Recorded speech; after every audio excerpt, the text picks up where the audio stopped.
오늘 우리에게 주시는 하나님의 말씀은 마가복음 12장 38절로 44절까지의 말씀입니다. 신약성경 77면에 있습니다.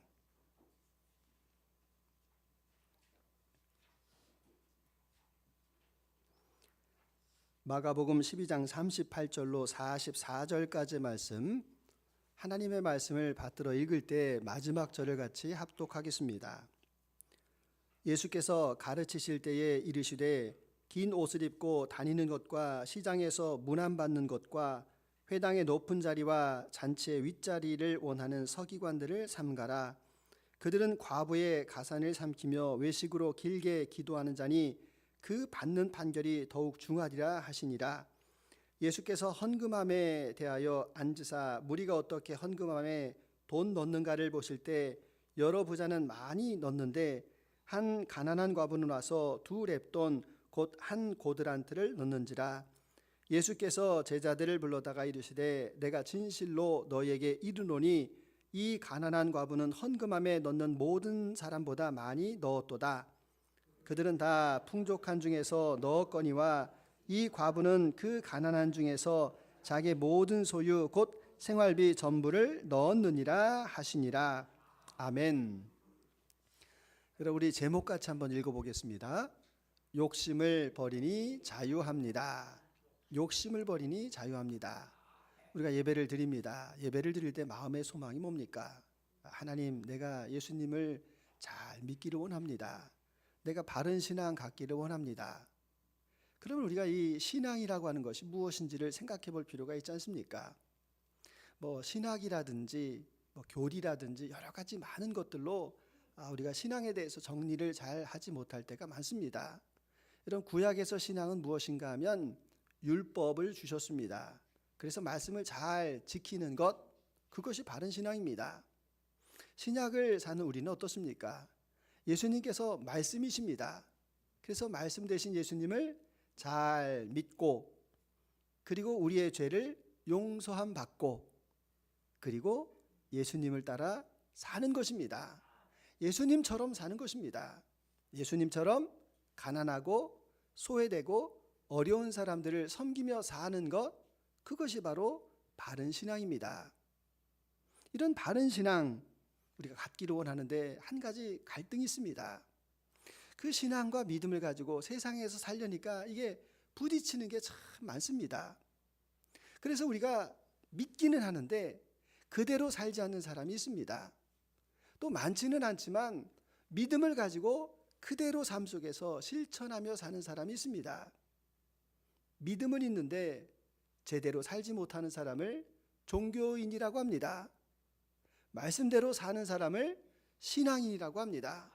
그럼 저와 여러분들은 종교인에 가깝습니까? 신앙인에 가깝습니까? 오늘 예수님께서 이 두 가지의 부류의 사람을 우리에게 보여주십니다. 어떤 것이 바른 신앙인가? 그리고 그가 버릴 수 있었던 욕심은 무엇인가? 그것을 함께 살펴보도록 하겠습니다. 예수님의 시대, 이스라엘 시대, 이때를 뭐라고 말할 수 있을까 생각해 보면 종교 만능주의의 시대다, 이렇게 말씀을 올릴 수 있습니다. 종교로 다 사회가 획일화되어 있습니다. 그래서 그 종교를 따라서 쭉 올라가 보면 그 정점에 누가 있는가 하면 종교 지도자들이 있습니다. 오늘 예수님께서 이 종교 지도자들 가운데에서 38절에서 39절에서 서기관들을 삼가라, 이렇게 말씀합니다. 그럼 우리가 여기에서 서기관이 도대체 누구지? 이런 생각이 듭니다. 여러분, 서기관은 어떤 사람인가 하면 율법학자, 이렇게 보시면 됩니다. 이 율법학자들은 그 성경의 말씀을 연구합니다. 그리고 지금처럼 이렇게 출판이 발달하지 않았으니까 한자 한자 이렇게 필사를 해서 성경책을 만드는 사람들입니다. 그리고 그 백성들을 다스리는 사람들인데 보통 서기관들은 레위 지파에서 많이 나왔습니다. 레위 지파 가운데에서 이 14살이 되기까지 성경을 달달달달 이렇게 암송을 하고 성경에 조예가 깊은 사람이 이제 서기관의 훈련을 받습니다. 그래서 이 서기관들은 대부분 어디에 속해 있는가 하면 바리새파에 많이 속해 있는데, 그 가운데에서 지도자가 되는 사람들이 올라가서 산헤드린 공의회 회원이 되는 겁니다. 근데 이 서기관만 되어도 이 종교적인 영향력과 정치적인 파워가 대단합니다. 아까도 말씀을 드렸지만 종교로 획일화된 사회라서 그 사람들은 성전세를 모든 사람에게 다 부과할 수가 있습니다. 성전세를 거두어 드리고, 또 그리고 그 당시에 사람들이 소득을 얻게 되면 제일 먼저 로마 식민지에서 세금을 떼갑니다. 그 다음에 이 종교 지도자들은 그 이스라엘 사람들에게 11조를 20%에서 30%를 거두어 가게 되어 있습니다. 그 당시가 식민지 사회였고 경제적으로 궁핍하였는데, 이 사람들은 종교를 이용하여서 많은 사람들의 그 이익을 취하였던 그런 사람들이었습니다.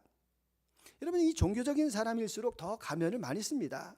이 사람들이 가면을 어떻게 쓰는가 하면 38절에 긴 옷을 입고 다니는 것과 시장에서 문안받는 것과 회당의 높은 자리와 잔치의 윗자리를 원한다, 이런 말이 나옵니다.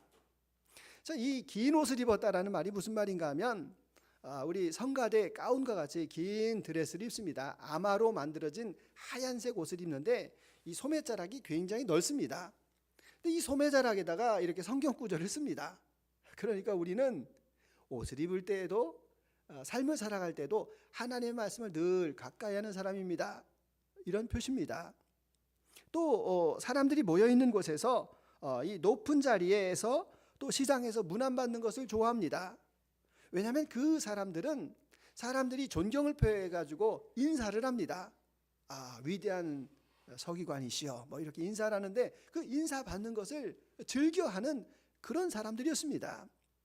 근데 여러분, 여기에서 아주 그들의 그 가악한 모습이 나오고 있는데, 그 말씀이 무슨 말씀인가 하면 40절에 그들은 과부의 가산을 삼키며 외식으로 길게 기도하는 자니, 이런 말이 나옵니다.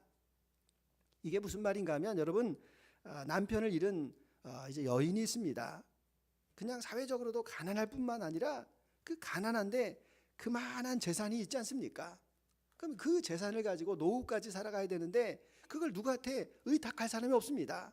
누구한테 의탁을 했는가 하면 서기관들에게 그 과부의 재산을 의탁합니다. 그러니까 오늘날로 말하면 이 신탁업을 하는 사람들인데, 그래서 이 많은 과부들의 그 재산을 이렇게 신탁을 받게 해가지고 뭘 해야 됩니까? 내가 그래도 경건한 사람입니다, 이걸 보여줘야 되지 않겠습니까? 그래서 기도를 길게 한다라는 말이 바로 그런 말입니다. 내가 경건한 사람이니까 당신의 재산을 나에게 맡기시오, 이런 뜻이 되는 겁니다.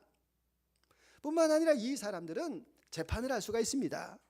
자, 이렇게 민사가 이렇게 걸렸거나 형사가 이렇게 걸려 있을 때 재판을 할 수가 있는데, 여러분, 성경에서 말하고 있는 그 의도가 뭡니까? 하나님께서는 가난한 자들의 하나님이라고 말씀하십니다. 나는 과부와 고아와 나그네의 하나님이다. 성경에서는 가난한 사람을 도우라라는 말이 2000번 나옵니다. 누가 잘 알겠습니까? 서기관들은 어릴 때부터 성경의 말씀을 달달달달 외워가지고 그것을 다 아는 사람들입니다. 하나님께서 그 구약의 말씀, 율법의 말씀을 통하여서 이 땅 가운데 공의와 정의로운 세상을 만들기를 원하고 계시는데, 그 의미가 뭡니까? 가난한 사람을 헤아리고 재판을 바르게 하라, 이겁니다. 근데 재판을 할 때 어떻게 생각합니까? 여러분, 이 사회적인 약자가 있는데 그 사회적인 약자에게 가혹한 규칙을 들이대는 겁니다. 그래서 사랑보다도 법을 먼저 생각하고 그 관계보다도 규칙을 먼저 생각하여서 그 과부의 재산까지 빼앗는 사람들이 바로 서기관들이었다, 이것을 말씀하고 있습니다. 자, 왜 이와 같이 가혹할까라는 생각을 한번 해보시기 바랍니다. 종교인인데, 하나님을 믿는 사람인데 어떻게 하나님을 믿는 사람을 더 괴롭힐 수가 있을까? 그것은 타인의 눈물에 대해서 무책임하기 때문에 그렇습니다. 다른 사람의 그 고통에 대해서 책임감이 없기 때문에 그와 같은 일을 버리는 것입니다. 여러분, 우리가 예전에 많이 읽혔던 책 가운데 카일 아이들먼이라는 사람이 쓴 팬인가 제자인가라는 책이 있습니다. 이 책은 뭘 이야기하는가 하면, 팬이 누굽니까? 스타를 따라서 우르르 쫓아다니지만 책임감이 없습니다. 공연이 끝나면 다 돌아가는 사람들을 팬이라고 이야기합니다. 근데 주님께서 정말 그 제자들에게 원하고 계시는 것은 완벽한 것이 아닙니다. 진실함을 주님께서 원하고 계신다라는 것을 그 책에서 말씀합니다. 그래서 여기에서 보시게 되면 서기관들이 규칙을 따르는 것이 바른 일이라고 생각을 합니다. 그래서 이 규칙을 중요하게 생각하고 그 어려운 사람에게 더 힘든 일을 부과하고 있습니다. 저는 이 본문을 보면서 이런 생각이 듭니다. 직업 가운데 참 고민이 많은 분 계시겠다. 여러분, 직업 가운데 고민을 제일 많이 하시는 분이 누구 계십니까? 저는 재판관이라고 생각합니다. 판사가 내가 이 형을 구형을 하게 되면 이 사람은 사회에서부터 격리가 되고 심하면 사형도 당할 수 있지 않습니까? 근데 그 재판관이 무슨 마음을 갖고 재판을 할까? 나는 이 사람보다도 더 옳아서 이와 같은 판결을 내릴까? 여러분, 이 본문을 보면서 사실은 제가 마음이 굉장히 무겁습니다. 다른 본문 같은 데면 예수님을 따라가가지고 예수님이 병을 고쳐주셨고 예수님이 이런 말씀을 하셨다, 이렇게 제가 말씀을 올릴 수가 있는데, 그 서기관이 사실은 오늘로 이야기하면 저와 같은 사람을 서기관이라고 말하는 것 아니겠습니까? 나는 정말 옳게 살고 있는가? 이게 제 마음속에 이렇게 마음에 많이 와 닿아서 어제 말씀을 준비하면서 내내 제가 불편하고 마음이 괴로웠습니다. 오죽하면 예수님께서 그들의 말은 듣고 행위는 본받지 말라, 이렇게 말씀하십니다. 또 야고보서 1장에서는 내 형제들아, 선생된 우리가 더 큰 심판이 있는 줄 알고 선생이 되지 말라, 이렇게도 말씀하시는 것을 봅니다. 저의 괴로움이지만 또 우리가 놓쳐서는 안 되는 부분이 한 가지가 있습니다. 왜 신앙생활을 열심히 하는 사람들이 다른 사람을 돕는 일에는 조금 더 인색할까? 여러분, 여기에 우리의 딜레마가 있는데, 우리는 말씀을 전하면 그렇게 사는 줄 압니다. 말씀을 많이 들으면 내가 그렇게 산다고 착각을 합니다. 그러니까 교회에서 말씀이 이렇게 선포가 되어질 때 그 말씀을 듣고 그래라고 이렇게 동의를 합니다. 그런데 그것으로 만족하고 끝이 나기 때문에 우리가 예수님을 믿습니다라고 말하지만 예수님처럼 살지를 못하는 이유가 바로 거기에도 있는 것 아닙니까? 오늘 우리 시대 가운데에서 정말 필요한 것이 무엇인가라는 것을 우리에게 다시 말씀하고 있습니다. 우리 시대에 정말 자기를 돌아보셔야 됩니다. 내가 옳게 가고 있는가? 내가 정말 주님의 제자로 살고 있는가? 그렇지 않으면 우리는 정죄의 자리에 서게 됩니다. 우리가 잘 아는 간음하는 여인 이야기 다 아시지 않습니까? 그 간음하는 여인이 이제 돌에 맞아 죽게 생겼습니다. 예수님 앞에 끌려왔습니다. 그럼 저는 그 본문 가운데에서 그러면 간음은 혼자 합니까? 그 상간남은 어디 간 겁니까? 힘이 있어가지고 뿌리치고 도망을 쳤겠다라는 생각이 듭니다. 근데 사람의 심리 가운데서는 다 아시는 것처럼 죄를 지으면 그 자리에 다시 가보고 싶은 마음이 다 있다고 하지 않습니까? 그 상간남이 그 여인이 심판을 당하는 그 자리에 서 있습니다. 근데 그 분위기를 보니까 내가 돌을 들지 않으면 나도 똑같은 사람이 되겠다 싶어가지고 어쩌면은 그 상간남이 자기도 돌을 들고 더 크게 소리를 지르고 여인을 향하여서 돌을 치려 하고 있는지도 모릅니다. 어쩜 우리 신앙이라고 하는 것이 나를 정확하게 바라보지 못하면, 나를 돌아보지 못하면 나는 의인이다라고 하면서 다른 사람을 정죄하는 그 재판관의 입장에 설 수밖에 없지 않은가. 결국 이 말씀은 우리에게 무엇을 말씀하시는 겁니까? 우리를 돌아봐야 된다는 겁니다. 내가 지금 걷고 있는 길이 바른 길인가?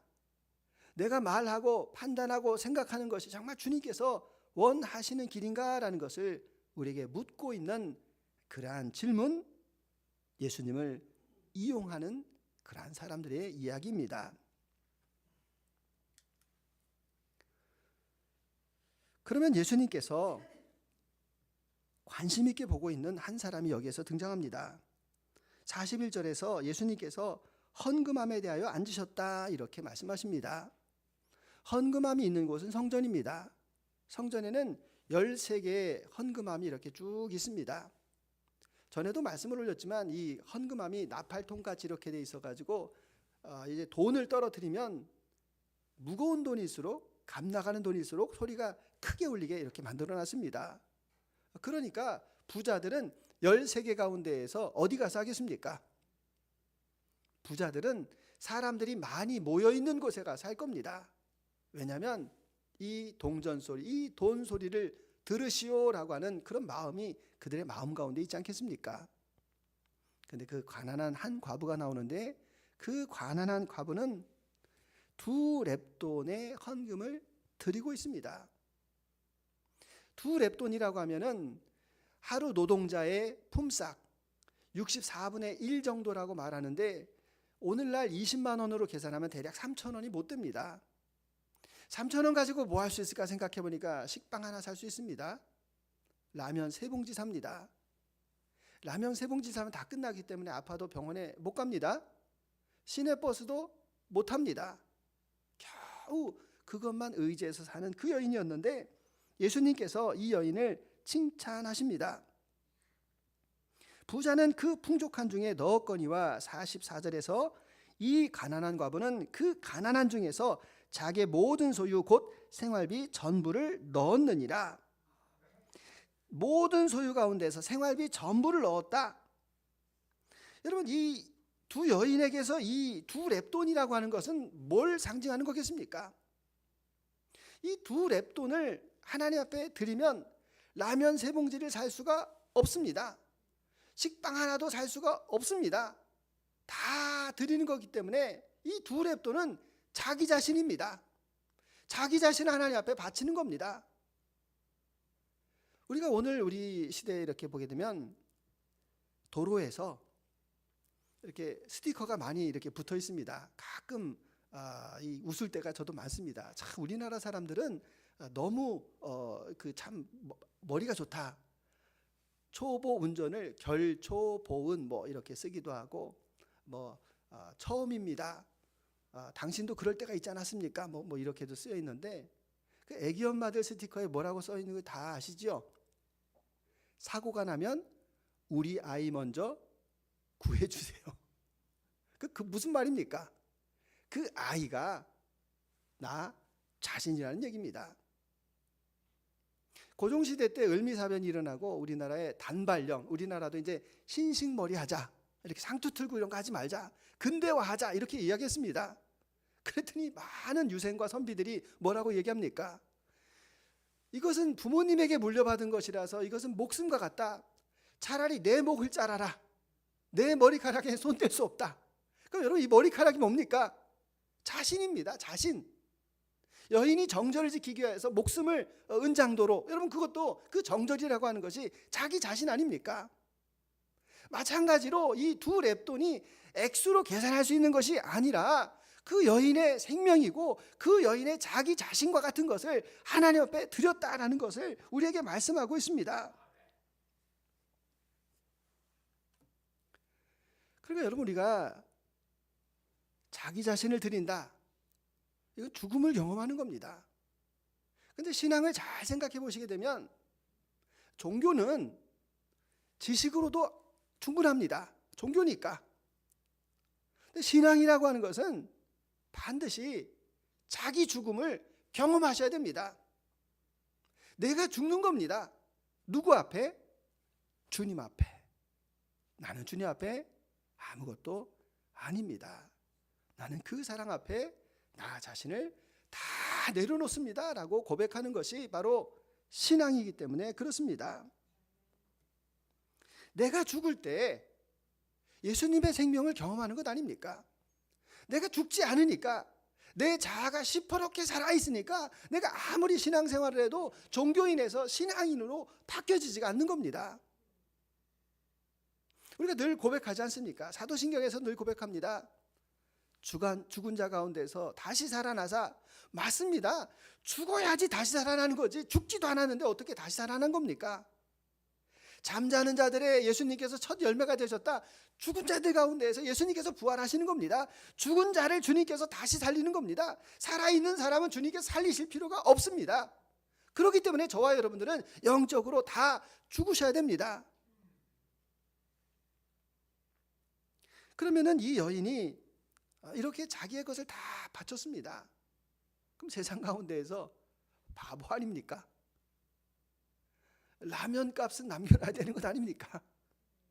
한 개 정도는 남겨놔야지 그 두 끼를 굶어도 견딜 수 있는데 라면 3개를 다 바치고 바보 같습니다. 근데 하나님 나라의 계산법은 전혀 다르다라는 것을 우리에게 말씀합니다.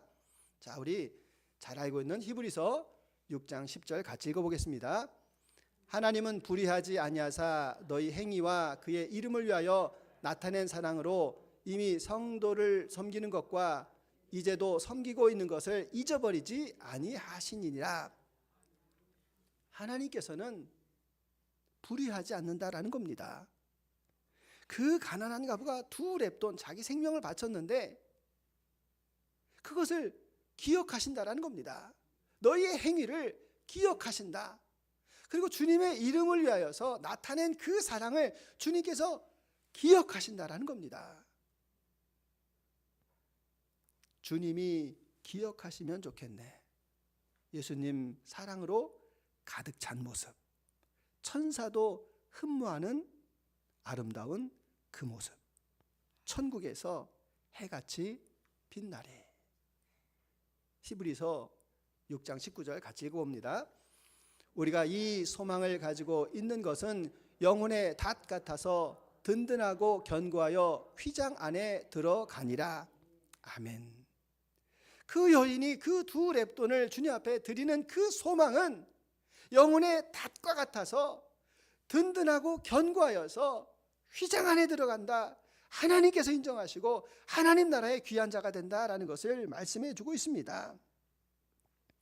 여기서 중요한 것이 있는데 여러분, 이 과부, 2렙돈을 가졌던 이 과부는 다른 사람이 가지고 있지 않은 영적인 파워를 가지고 있습니다. 여러분, 이게 굉장히 중요합니다. 그 영적인 파워가 뭡니까? 여러분, 부자라고 해서 다 나누는 것 아닙니다. 부자인데 가난한 사람 많습니다.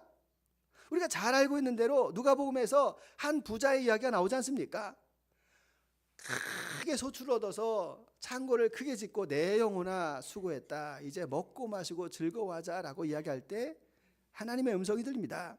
이 어리석은 부자야, 오늘 밤 내가 너의 영혼을 취해가면 그 재산이 누구의 것이 되겠느냐? 그러니까 이 부자라고 해도 누구를 도와줄 줄 모르고 있는 그 영적인 그 가난한 사람이 있다라는 말입니다. 근데 이 여인은 영적으로 부유한 여인입니다. 얼마나 부유한가 한번 보겠습니다. 이 여인이 그 2렙돈을 가지고 라면을 샀습니다. 라면을 사서 끓이고 있는데 옆에 있는 사람이 굶고 있습니다. 이 여인이 주겠습니까? 안 주겠습니까? 줍니다. 나눌 수 있습니다. 영적인 힘이 있기 때문에 그렇습니다. 그 사람이 정말 부자 아닙니까? 작은 빵을 가지고 있는데 그 부스럭이라도 한쪽 떼어서 나눠줄 수 있는 그 사람이 영적인 거인이다라는 이야기입니다. 오늘 우리 시대에 정말 필요한 사람이 누굽니까? 창고 크게 짓고 곡식 많이 거두고 자기 자동차 자랑하고 아파트 자랑하는 사람이 이 땅 가운데에서 하나님께서 기뻐하시는 사람입니까?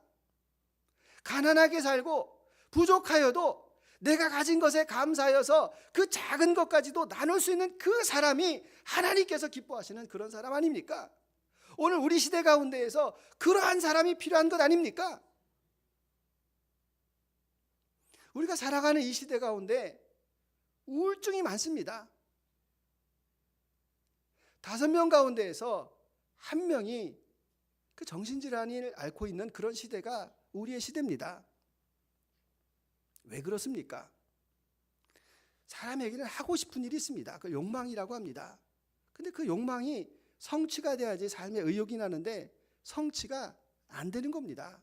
번번이 막히는 겁니다.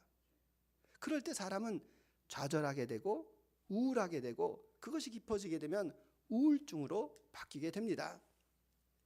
근데 여러분 우리가 잘 생각해 보시게 되면 우리 사회가 욕망 사회입니다. 욕망. 지나치리만큼 욕망을 꿈꾸는 세상입니다. 1960년대하고 지금하고 비교하면 소득이 4,000배가 올랐습니다. 근데 만족하십니까? 만족 못합니다. 요즘 스트레스 많이 받는 분이 있습니다. 비트코인 사가지고 2년 전에 쫄딱 망하신 분들, 아유 그때 그 비트코인 떨어졌을 때 내가 팔지 않고 지금 그냥 갖고 있었으면 비트코인 이만큼 올라가지고 강남에다가 내가 집을 살 수 있는데, 여러분 비트코인 때문에 망했는데도 아직까지도 그걸 잊지 못해가지고 다시 또 투자해야 되나? 그 욕망이 끊임이 없다라는 겁니다. 그 욕망이 끝이 없는 것이 오늘 우리 시대 아닙니까? 취업할 수 있는데 더 좋은 직장 가고 싶습니다. 배우자도 적당한 자기 수준에서 맞추면 되는데 아닙니다. 배우자는 나보다 더 훌륭해서 장동건 같아야 되고 원빈 같아야 되고 이러니까 참 이게 맞추기가 너무너무 어려운 그런 욕망의 시대를 살아가고 있습니다. 그러니까 우리 사회가 집단적인 우울증을 앓고 있으니까 나타나는 것이 바로 저출산입니다. 저출산. 근데 그 욕망이 해소가 안 되니까 그 욕망이 전혀 다른 방향으로 나가가지고 타인을 억압하고 타인을 지배하는 그런 형태로도 오늘 우리 시대가 나타나고 있는 그 범죄들이 얼마나 많이 있습니까?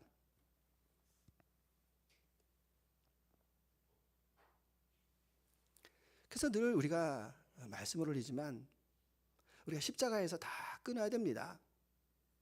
십자가에서 다 끝났다 우리가 늘 선포하지 않습니까? 여러분 같이 따라서 합니다. 나의 가난 십자가에서 다 끝났습니다. 나의 가난 십자가에서 다 끝났습니다.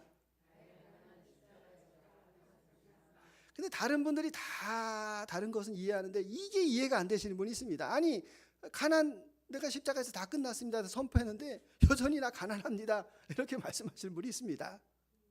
여러분 그 가난이 뭡니까? 내가 가난해서 가난한 것이 아니라 내가 부유하지 못해서 가난함이 있다는 겁니다. 아까도 말씀을 드렸지만 그 창고를 크게 지은 그 부자, 그는 부자지만 가난이라고 하는 그 욕망 가운데 그가 뭉쳐져 있다는 겁니다. 그러나 내가 정말 내 가난이 다 끝났습니다라고 내가 선포하게 되면 내가 두 랩돈을 가지고 이 땅을 살아도 하나님 앞에 넉넉함으로 살아갈 수가 있음을 말씀하고 있습니다. 우리 시대에 이런 이야기가 얼마나 많습니까? 며칠 전에 돌아가신 박춘자 할머니 이야기 아시는 분들 많을 줄 압니다. 95세에 돌아가셨는데 평생 김밥을 팔아서 재산의 3억 그리고 또 3억 돌아가실 때 마지막 그 보증금 5천만 원까지도 다 희사하시고 돌아가신 분입니다. 이분의 이야기를 찾아보니까 이분이 10살 때 학교를 그만두게 됐습니다. 홀아버지와 함께 살았는데 이제 너무 가난해가지고 이제 남한산성에서 김밥 장사 하셨습니다. 그래서 김밥 장사해서 돈을 모아가지고 내가 정말 못 배웠는데 정말 가난해서 고학하는 사람 내가 도와야지 해서 초록재단에 3억을 희사했다고 합니다. 그리고 나서 나중에 이제 11명의 장애우를 자기 집으로 데려가서 이 장애우들을 위한 그런 집을 하나 만들어주세요. 3억을 또 희사를 했고, 근데 이분이 이제 2021년에 청와대에 초청을 받아서 갑니다. 그래서 그 나눔단체에 계신 분들, 수고하신 분들을 초대했는데 그때 마침 영부인이 이분의 손을 꼭 잡아드렸더니 그 앞에서 막 펑펑 우시더라는 겁니다. 그러면서 이야기하기를 내가 처음으로 장사를 해서 내가 맛있는 거를 사 먹었는데 너무 행복하더라. 내 돈으로 벌어가지고 맛있는 걸 먹으니까 행복한데 이 맛있는 거를 다른 사람들도 많이 먹었으면 좋겠다 이렇게 생각을 하셨답니다. 참 대단하시지 않습니까? 맛있는 거 먹었으니까 또 사 먹어야지가 아니라 맛있는 걸 먹으니까 내가 이렇게 행복한데 다른 사람도 이 맛있는 걸 먹으면 얼마나 행복할까 이렇게 생각을 해서 열심히 돈을 모아서 다른 사람들에게 나누었다라는 이야기입니다. 그러면서 나는 나눌 때가 가장 행복합니다. 내가 장애우를 도와줄 때 걱정이 없습니다. 그런데 이렇게 영부인이 나를 이렇게 꼭 손을 잡아주니까 돌아가신 우리 아버지가 내 손을 잡는 것 같아서 내가 이렇게 우는 겁니다 라고 말씀하셨다고 합니다.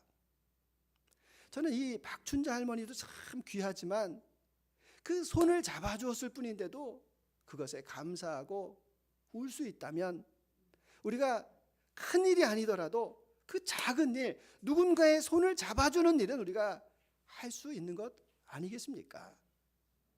누군가의 손을 잡아주고 누군가를 도와주려고 하고 예수님의 이름으로 선한 일을 하고자 하는 그 마음이 바로 주님께서 원하시는 그러한 제자의 삶을 우리에게 말씀하고 계십니다. 오늘 말씀을 정리해 보겠습니다. 성경의 말씀 가운데에서 욕심이 만악의 근원이 됩니다.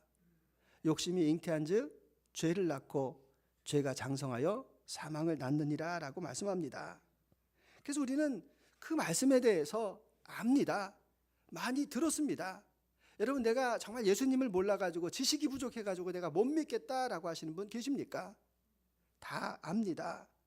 그런데 그 말씀을 따라가려니 내 욕심이, 내 욕망이 세상에서 꽝 부딪히는 겁니다.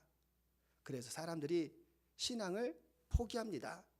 그냥 지식적인 단계에 머물기를 원하고 있다라는 겁니다. 근데 다시 한번 잘 생각해 보시기 바랍니다. 우리가 예수님을 처음 믿었을 때 그 단계를 한번 생각해 보시기 바랍니다. 예수님을 믿기 전에 우리는 어떤 사람입니까? 죽은 사람들입니다. 예수님을 믿기 전에 우리는 그 사망과 허물과 죄로 죽을 수밖에 없었다. 이미 죽은 사람들입니다. 그러니까 예수님을 만난다라는 것은 어떤 의미입니까? 나의 죽음을 경험한다라고 말씀을 드렸습니다. 내 자아를, 내 자존심을, 내 생각을 주님 앞에 다 내려놓습니다. 이 죽음을 경험하는 겁니다. 그러니까 여러분, 이 세상 살면서 죽음을 피해갈 수는 없습니다. 우리 말 가운데에서 한식에 죽으나 청명에 죽으나 이렇게 죽으나 저렇게 죽으나 다 똑같다라는 그런 속담도 있지 않습니까? 예수님을 알지 못하면 이미 죽은 사람입니다. 예수님을 알면 내가 죽는 겁니다. 그 죽고 나서 주님께서 나에게 주시는 은혜가 있는데 그 죽은 사람에게 주시는 그 기쁨을 허락해 주십니다. 영적인 힘을 허락해 주시는 겁니다. 그 능력을 허락해 주시는 겁니다. 그래서 우리는 내가 죽고 예수님으로 사는 것이 바로 신앙임을 우리에게 말씀합니다. 이미 나를 위해서 돌아가 주신 그 예수님, 이미 나를 위하여서 그 피 한 방울도 남기지 않고 다 흘려주시고 나를 위해서 돌아가신 그 주님을 생각한다면 여러분, 내가 주님 앞에 드리는 것이 무엇이 아까울 게 있겠습니까? 그래서 우리는 나를 드릴 때 주님께서 나에게 기쁨을 주십니다. 그리고 그 과부의 두 렙돈, 하나님 앞에 드리는 투자금이 됩니다. 하나님께서는 그것을 통하여서 나 자신의 기쁨뿐만 아니라 다른 사람에게 더 큰 복으로 허락해 주시는 겁니다. 그것을 통하여서 오병이어의 기적을 만들어서 나의 지경에 있는 사람이 그것을 통하여서 더 풍족하게 살기를 원하고 행복하게 살기를 원하시는 것이 바로 주님의 뜻입니다. 그래서 주님의 은혜, 재리에 밝으신 분들은 다 아실 겁니다. 주님의 은혜는 복리의 은혜입니다. 주님의 은혜는 더블이 아니라 더블링의 은혜입니다. 기하급수적으로 나눠지는 그 은혜가 바로 주님의 은혜이십니다. 그래서 그 은혜를 알고 나를 얽매고 있는 그런 모든 그 욕심에서, 그 욕망에서 벗어나서 내가 믿음의 길, 참다운 신앙인의 길을 걸어가기를 원합니다. 그런 고백으로 살아가시는 저와 여러분 모두가 다 되시기를 주님의 이름으로 축원합니다. 주님 감사합니다. 욕심을 버리니 자유합니다. 내가 죽으니 예수님께서 내 안에서 부활하십니다. 내가 세상을 버리니 주님께서 세상의 귀한 것으로 나를 채워주십니다. 그 영의 원리를 깨닫게 하여 주시옵소서. 내가 하려니 얼마나 고단하고 힘듭니까? 내가 포기하지 않고 잡고 있으니 그 일이 얼마나 지체가 됩니까? 주님, 내가 하고자 하는 이 손길을 내려놓습니다.